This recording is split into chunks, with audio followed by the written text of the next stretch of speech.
तो जब ब्रिटेन में, जहाँ कहीं भी यूरोप में जो इंडस्ट्रियल रेवोल्यूशन हुआ था, औद्योगिक क्रांति हुई थी, उससे पहले की सिचुएशन क्या थी, वर्ल्ड कैसा था, उसके बारे में हम पढ़ेंगे। हिस्ट्री का चैप्टर 4 पढ़ रहे हैं हम।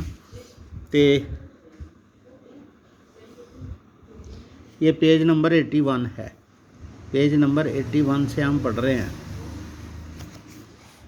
All too often we associate industrialisation with the growth of factory industry.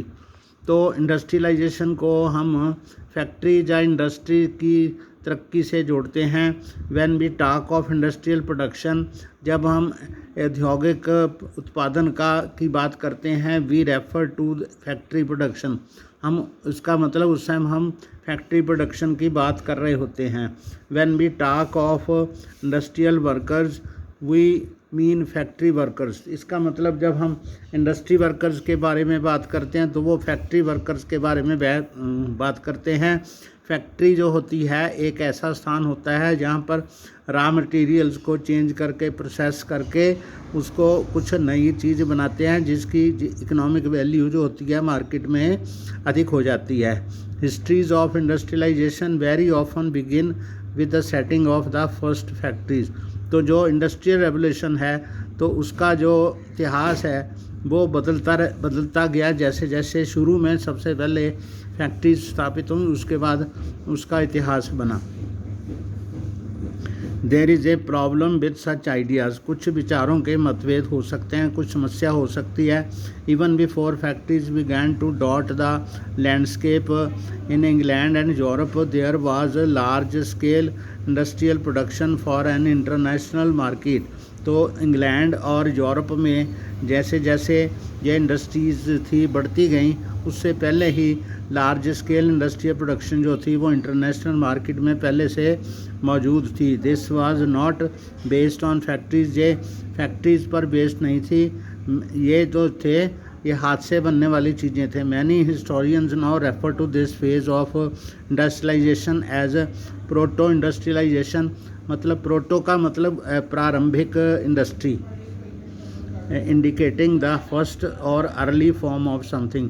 Proto का मतलब जब उसका पहला जो प्रारंभिक फॉर्म होता है उसको कहते हैं, उसका प्रारंभिक रूप स्टार्टिंग वाला, उसको प्रोटो इंडस्ट्रियलाइजेशन कहते हैं। In the 17th and 18th centuries merchants from the towns in Europe began moving to countryside।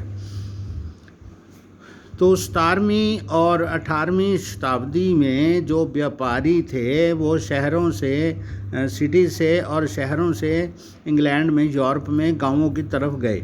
Supplying money to peasants and artisans. वहाँ पर वो किसानों को और कलाकारों को, कामगारों को, आर्टिजन्स होते हैं, हाथ से कुछ करते हैं तो उनको वो पैसा देने जाते थे। Persuading them to produce for an international market. तो वो कहते थे कि इंटरनेशनल मार्केट के लिए आप कुछ उत्पादन करिए, आपको पैसे मिलेंगे। With the expansion of world trade and the acquisition of the colonies in different parts of the world, the demand for goods began growing। जैसे जैसे वर्ल्ड ट्रेड का ऐसे विस्तार हुआ और बहुत सारे नए देशों पर इनका अधिकार हो गया, वहाँ पर कॉलोनीज़ बन गई वर्ल्ड में, तो वहाँ पर जो थी गुड्स की डिमांड जो थी वो बहुत ज़्यादा बढ़ गई। But merchants could not expand production with in towns. तो जो व्यापारी थे अगर वो पहले कस्बों से ही माल उठाते थे, लेकिन वहाँ पर वो माल उनका पूरा नहीं होता था, इसलिए वहाँ से वो प्रोडक्शन को बढ़ा नहीं सकते थे, इसलिए वो गाँवों की तरफ गए। This was because here urban crafts and trade guilds were powerful. वहाँ पर क्या था, शहर में जो कामगार थे या वहाँ का जो व्यापार था, जहाँ वहाँ का जो व्यापारी था, यहाँ पर उनको उत्पादन मिलता था, वो बहुत पावरफुल थे, यानी उनसे सस्ता माल नहीं खरीदा जा सकता था। These were associations of producers that trained craftspersons maintained control over production, regulate competition and prices and restricted the entry of new people into the trade। तो गिल्ड जो होते हैं ऐसे व्यापारी होते हैं कि जो किसी नए व्यापारी को अपने व्यापार में घुसने नहीं देते, वो पावर को। दीज वर एसोसिएशन, ऐसी एसोसिएशन होती हैं उत्पादकों की जो कि जिनके पास क्राफ्ट पर्सन, हाथ से काम करने वाले जो बेहतर कारीगर होते हैं, वो कंट्रोल रखते हैं उनके ऊपर, प्रोडक्शन के ऊपर, और कंपटीशन को रेगुलेट करते हैं, और जो दाम होते हैं उनको भी कंट्रोल करते हैं। तो वो किसी नए व्यापारी को अपने काम में घुसने नहीं देते। Rulers granted different guilds the monopoly right to produce and trade in specific products. तो जो सरकारें थी उन्होंने खास बंदों को वहाँ पर एकाधिकार दिया हुआ था कि वही जो खास तरह की चीज़ें जो हैं वो बना सकते हैं, उनको वहाँ पर मोनोपोली थी। मोनोपोली का मतलब होता है उनका ही अधिकार था कि वही बनाएं, बाकी कोई नहीं बना सकता। कुछ खास व्यापार के सामान और खास products. It was therefore difficult for new merchants to set up business in towns. तो नए व्यापारियों के लिए टाउन्स में अपना व्यापार स्थापित करना मुश्किल था। So they turn to the countryside, इसलिए वो गांवों की तरफ गए। In the countryside poor peasants and artisans began working for merchants. तो गांव के लोग जो थे वो एक तो भोले थे, दूसरा वो गरीब थे, इसलिए गांव के जो किसान थे, पीजेंट्स किसान, और आर्टिजन्स हाथ से काम करने वाले, उन्होंने गरीब होने की वजह से वो लोग मर्चेंट्स के लिए काम करने लगे। As you have seen in the text book last year, पिछले साल की आपकी जो टेक्स्ट बुक थी 9th क्लास में, उसमें आपने पढ़ा this was a time when open fields were disappearing. तो खुले खेत जो थे वो डिसअपीयर हो रहे थे। And Commons were being enclosed, और जो सांझे खेत थे वो भी बंद हो रहे थे। जो सभी के लिए ऐसे खेत थे जहाँ पर सभी लोग आ जा सकते थे, वहाँ से प्रोडक्ट्स ले सकते थे। जैसे वहाँ पर जो वृक्ष थे वहाँ पर फल लगते थे, जहाँ वहाँ पर लोग अपनी भेड़ें या पशु चरा सकते थे, ऐसे जो थे वो कॉमन थे। तो लोगों ने अपनी चारदीवारी करनी शुरू कर दी और वो खुले खेत जो थे वो बंद हो गए। Cottagers and poor peasants who had earlier depended on common land for their survival, gathering their firewood, berries, vegetable, bay and straw, had to now look for alternative source of income. तो जो वहाँ के रहने वाले, गांव में रहने वाले, खुले खेतों में रहने वाले लोग जो थे वो उन खुले खेतों से वहाँ से अपना जलाने के लिए लकड़ी और शहतूत, फल और सब्जियाँ और चारा और दूसरा सामान वहाँ से लेके आते थे, और उनको वो सामान खरीदना नहीं पड़ता था। इसलिए जब वो बंद हो गए तो उन्होंने इसका अपनी आमदन का नया ज़रिया ढूंढना शुरू किया। Many had tiny plots of land, बहुत सारे लोगों के पास छोटे छोटे प्लॉट थे। Which could not provide work for all members of the house hold. तो उस छोटे प्लॉट में घर के सभी मेंबर्स काम नहीं कर सकते थे। So then merchants came around and offered advances to produce goods for them. तो जब व्यापारी वहाँ आए और उन्होंने पैसे एडवांस दिए और उन्हें कुछ चीज़ें बनाने के लिए कहा, peasants households eagerly agreed। तो जो किसानों के छोटे छोटे घरों छोटे छोटे प्लॉटों वाले जो घर थे वहाँ पर वो मान गए। By working for merchants, तो वो व्यापारियों के लिए काम करने लगे। आगे मैं पढ़ता हूँ। ये है spinning in the 18th century. ये चरखे की तरह का सामान है, इसमें वो सूत काट रही है। वहाँ पर जो बच्चा भी है वो भी साथ में है, जो बुढ़िया है वो भी साथ में है, तीनों आदमी काम कर रहे हैं। You can see each member of the family involved in the production of yarn. तो यहाँ पर सूत काटने का काम हो रहा है, तो घर का हर एक मेंबर जो है इसमें शामिल है। Notice that one wheel is moving only spindle. तो एक ही जो व्हील से एक स्पिंडल को वो लोग घुमा रहे हैं। तो जो मर्चेंट्स ने उनको काम दिया तो उन्होंने काम स्वीकार कर लिया। तो दे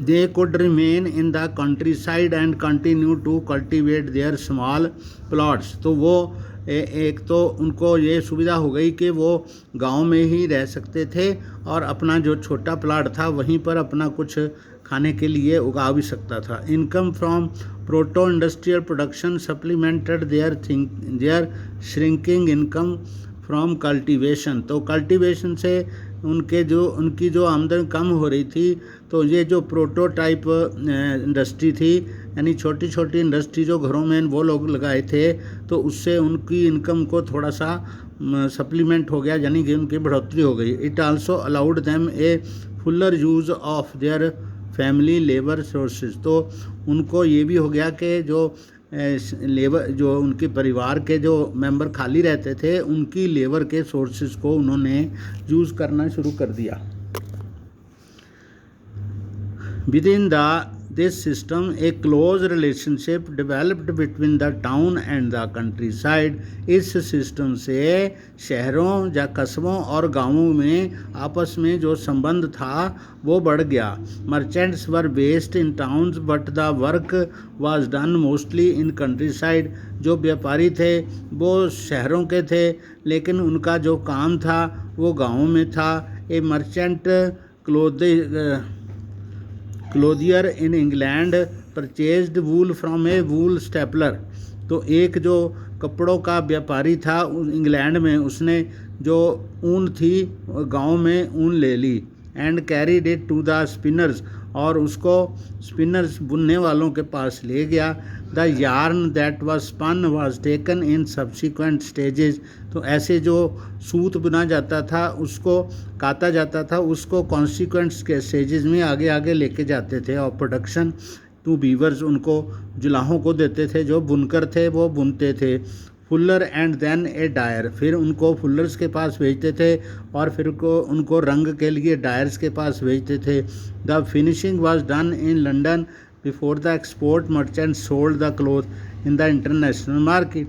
तो जो फिनिशिंग होती थी उसकी वो लंदन में होती थी, और जब वो व्यापारी इस सामान को इंटरनेशनल मार्केट में निर्यात कर देता था, एक्सपोर्ट कर देता था। London in fact came to be known as the finishing centre. तो लंदन को फिनिशिंग सेंटर के रूप में जाना गया।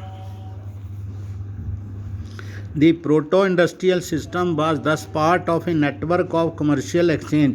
तो जो प्रोटो इंडस्ट्रियल सिस्टम था वो इस व्यापारिक लेन देन का एक साधन बन गया। It was controlled by merchants and the goods were produced by a vast number of producers working with in their family farms not in factories. तो वो जो मर्चेंट्स थे उस सामान को प्रोडक्शन को कंट्रोल करते थे, और बहुत सारे ऐसे छोटे उत्पादक थे जो अपने घरों में, अपने फैमिली में, फैक्ट्रीज़ में नहीं पर अपने फैमिली के फॉर्म्स में काम करते थे। At each stage of production 20 to 25 workers were employed by the each merchant. तो हर एक स्टेज पर 20 से लेकर 25 तक व्यक्ति एक जगह पे काम करते थे। This meant that each clothier was controlling hundreds of workers. तो इस तरह से वो जो एक व्यापारी होता था, कपड़ों वाला व्यापारी था, वो अलग अलग जगह से माल उठाता था, तो वो 100 के करीब वर्कर्स को कंट्रोल करता था।